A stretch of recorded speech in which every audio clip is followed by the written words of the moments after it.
about 20 years ago, I was in kind of a empty spot. I felt a lot of just emptiness. And I'm saved. I'm not in sin. It's nothing like that. It's just there's hunger, but it wasn't acute hunger, and it was like I just feel like I'm dangling, and it was very disturbing. It was frustrating, but more than that, it was eating away at me, and I just like, Lord, I I'm very unhappy with myself and where we are and my growth at that point, lack of growth. I said, God, I have got to do something about that. And this probably won't be a new term for most of you because you've heard me talk about this for many years, but I said, God, I've got to find ways that will help me into your presence. And I've called those ways my on-ramps. Just like every interstate, limited access highway has to have on-ramps. In order to get on that interstate, you have to have an on-ramp. You have to find one. You could be right next to one, but if you're not near an on-ramp, you can't get on that interstate. You could see it across the ditch. It's on the other side of the chain link fence. It's on the other side of the barrier. You can see it and people are enjoying it, but you can't get on that interstate until you go find an on-ramp. On-ramps for each one of us are very different. Each one of us will have a unique way to experience and engage with His presence. That's part of working out our salvation with fear and trembling.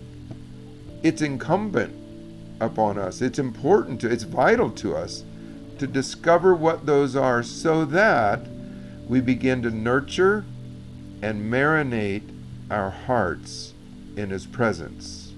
Looking at it from afar actually only causes more pain because the desire to be there is there, but unfortunately we know that we didn't get there. Now don't be mistaken, He's always with us. He's with us more than we ever knew. And the problem is, matter of fact, it's not on His end. The problem is between our ears, our ability to believe. So how do I get my soul, my mind, will, and emotions, how do I get it massaged until it can be supple enough to be able to engage His presence? For me, I had to find these on-ramps. One of these on-ramps for me was I had to discover songs that made me have Jesus kind of tears, God tears. Those tears were a most vital, most precious tool that the Lord helped me find to massage and marinate my heart and bring me into receptivity and make my heart more easy to experience and engage.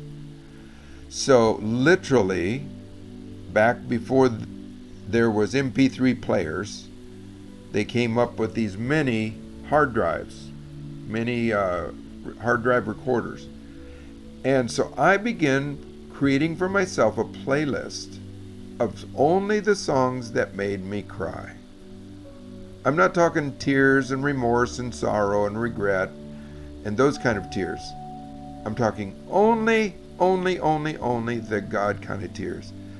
I knew I had to get inside of something, an environment that massaged my heart until it could be soft, massage my mind until I could believe, massage my emotions until they came into alignment with Father's emotions. And literally, I've used that collection of songs. There's probably 60, 70 songs now. They're on my computer, they're on my phone, they're on my hard drive in my car. I do not listen to anything else but those. Anything else is extraneous, wasting of my time. Because it's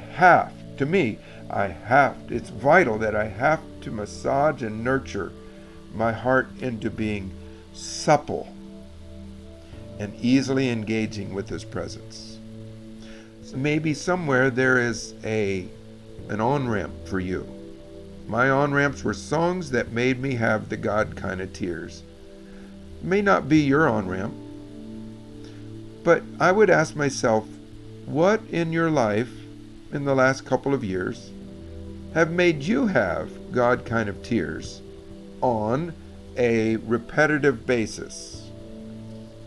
So we're not talking about any kind of tears that make you think of being sorrowful, remorseful, regretful, and how much you're missed out and how sad it is that something didn't go right. We're not talking about those tears. Those don't count in this subject. We're only talking about tears that make you like, oh, Jesus, I love you so much. Which, as we've been saying, it's beyond words. It's an environment that massages me into intimacy.